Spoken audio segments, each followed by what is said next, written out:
for all these recruits coming in, whether they be from the transfer portal or high school, you got to have somebody to coach them up. So let's talk about that. Coaching staff, you already put us on the new O-line coach. That was a definitely Mhm. issue for the Buffs in 2023. The O-line didn't perform, whether it was the players or the coaching staff. Like, I think we all agree most of that was the coaching staff. And so you got your defensive coordinator returning. You bring in Warren Sapp, who has yet to be named to a specific position. I think the consensus that he's coming in for the D line, but Charles Kelly is still the defensive coordinator. Pat Shermer, you holding on to that for for the offensive coordinator? I guess so. We don't have all of our so the word is that all the positions have been filled, just not announced yet, which Okay. again, I don't understand how all this stuff works with, leaking stuff to the media or like always wanting stuff to talk about every day. But anyways, Bill Oldholt, offensive line coach, that's great. We don't know who the tight ends coach is at all. It's looking like it is Pat Shermer, which has been a little like concerning, especially as a Broncos fan.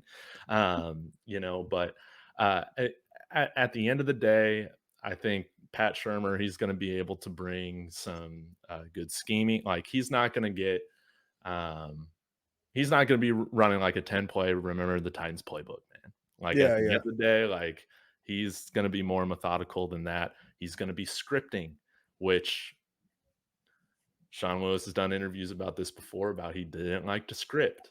So these sorts of things were just kind of odd, but I feel very split about it, especially with Pat Shermer and his ability to recruit if he is the offensive coordinator.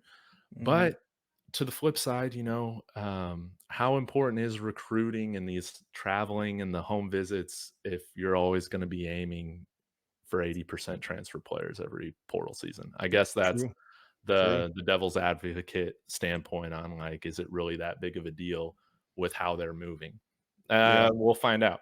Now, Warren Sapp is going to be a coach on the D line, and Sal Sunseri's still there as well. I'm not sure how this is all going to shake out because Coach Dancy, Vincent Dancy, who was an analyst here this past year, has been elevated to replace Nick Williams at the linebackers. So right now you got three coaches at the or at the edge and the defensive line. So um, I guess if we don't have a tight ends coach or like the OC also functions as a tight ends coach, then we're at 10. But right now, I don't really know like how all this stuff is going to shake out right now, because I would assume we would have a tight ends coach, and I mean, good lord, we need somebody that can coach special teams too. So we'll see how all the responsibilities are divvied up, but it's still kind of a puzzle that's still needing to be put together a little bit. Yeah. So what I'm hearing is one SAP tight end slash special teams coordinator. That's Got what it. we need. He can play both ways still, right? Yeah. Listen, losing Nick Williams definitely hurts in the high school recruiting, but like you said, if you're gonna go 80% transfer portal, do you really need Nick Williams recruiting high school? I think eventually that'll have to change once you build a program. Mhm. If Prime stays, everybody outside of Colorado Nation thinks Prime is leaving once the Sanders boys are gone and Travis Hunter is gone. All 2025 expected. We'll see. If he Yeah. stays, he definitely is going to have to focus more on high school because you can't, like you say, you won't want to be replacing everybody every year because at that nobody like good teams have cohesion. And if you Mhm. don't have, returning players that contribute a lot, then there's no cohesion. So, I mean, Pat Shermer, I guess he's not the worst thing. I know you guys are kind of hoping for or to be in Yeah. on Byron Leftwich. I don't know if that's still a dream or a possibility or The I feel like the steam has kind of weared off for that one. I feel like right now, Prime has said the OC is in the building. I mean, unless Byron Leftwich has just kind of been hiding. It's probably, I think, regardless of what the roles are, yeah. Pat Shermer is going to be involved to some extent, and maybe former Jackson State offensive coordinator past year, wide receivers coach right now, Brett Bartolone. He's called plays for Shador before, so maybe it's one of those instances in which both of them are working in tandem to some extent. But I think right now, all the signs kind of point to Pat Shermer. I think it's very clear that Shador has a very close relationship with him and trusts him, which I think was important. For we can speculate on why Why? it was the way it was, but it was very clear that there was a division on the staff, with Sean Lewis and some of the players, and including Shador. I don't think that everybody necessarily trusted each other, and I don't think you'll really have that issue with Pat Shermer again. But if the offense looks terrible, obviously things always get worse if you're losing games. But Yeah. I'm hopeful that we can win more than 4 games this next year, and see a really great year from the offense.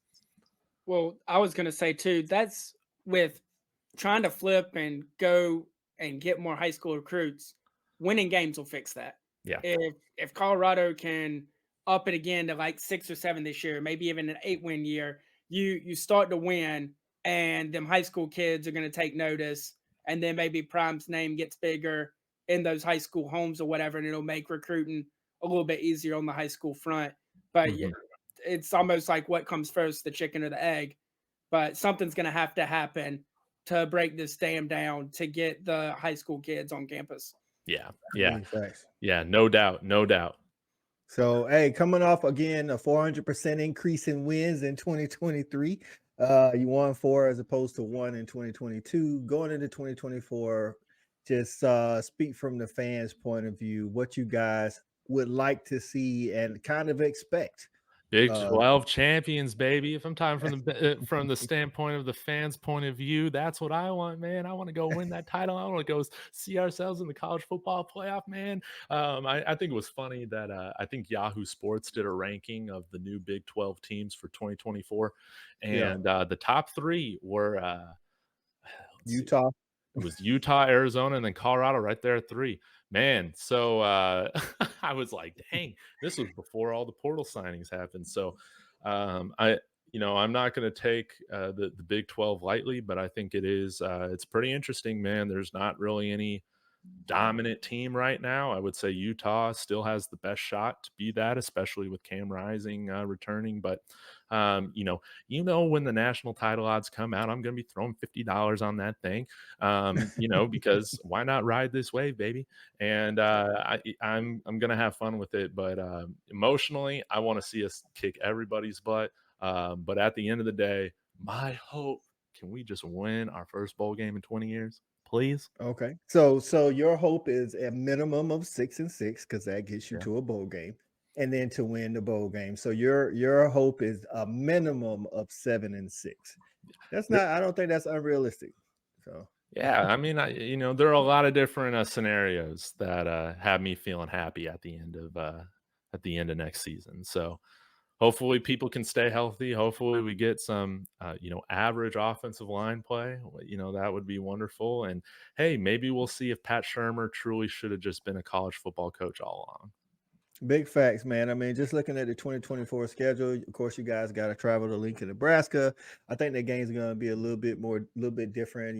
Hey, they got the prize recruit Dylan Raiola coming in. And this is Matt Rule's second year there, and Mhm. Prime second year at Colorado, and both in most cases, teams see a drastic increase from Mhm. year 1 to year 2 under a new head coach. So both programs should be making that leap. You can't escape playing Arizona, and they're one of the up and comers. It's at Arizona. Mhm. I think as far as a schedule is only as hard or as easy as the talent that your team has. Mhm. So I think if we're looking at trying to be a 6-6 to 7-5, maybe 8-4 Colorado team, your schedule is pretty formidable. You know what I'm saying? Again, at Nebraska, at Arizona, Utah at home, but then you got Oklahoma State, Kansas State, at Kansas, at Texas Tech, at UCF to finish the season. I can see possibly a 6-6 there, maybe a 7-5. What you think, Stat?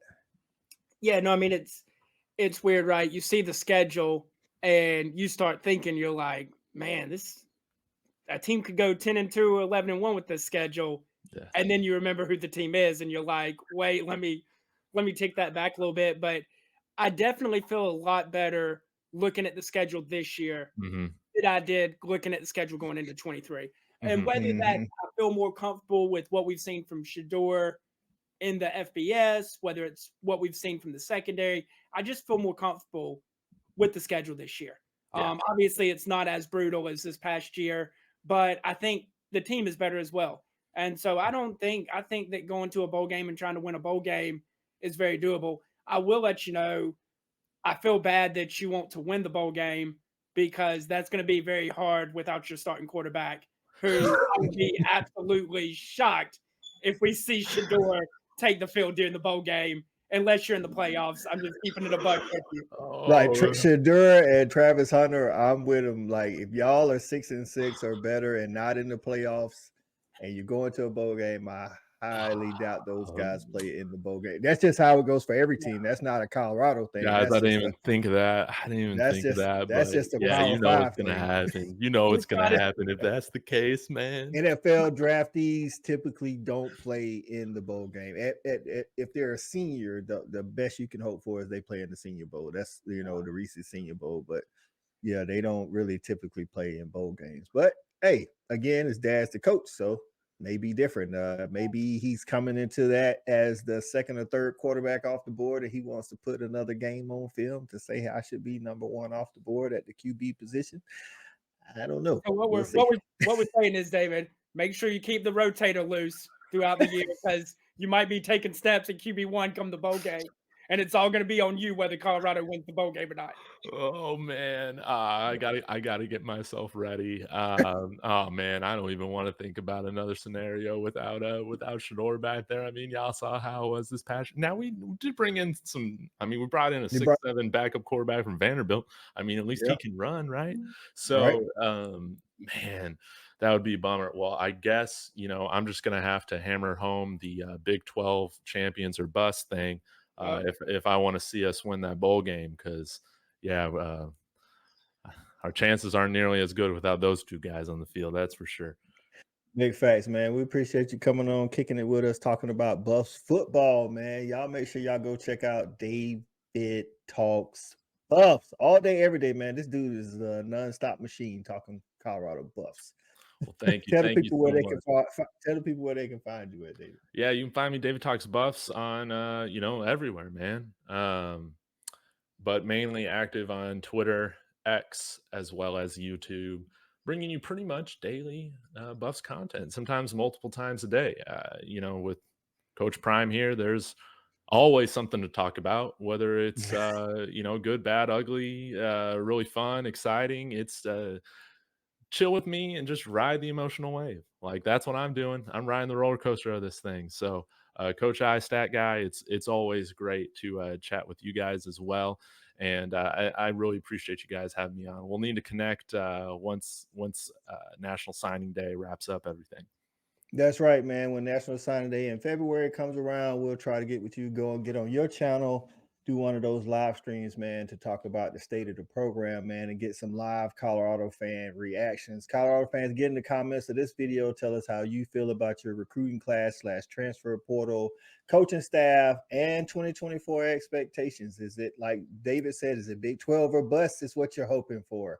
Or do you just want to get to a bowl game? Either I think should be acceptable for next year going into next year, man. So, but for my co-host Stat Guy and our visitor David Talks Buff, I'm Coach Ice, the Fan Addict, and we are out. We got it jumping like it's that valley. I call my dogs out the pound, let's go eat. Turn on the Fan Addict, let's have a debate. Who really hold down the Southeast from state to state? What team home?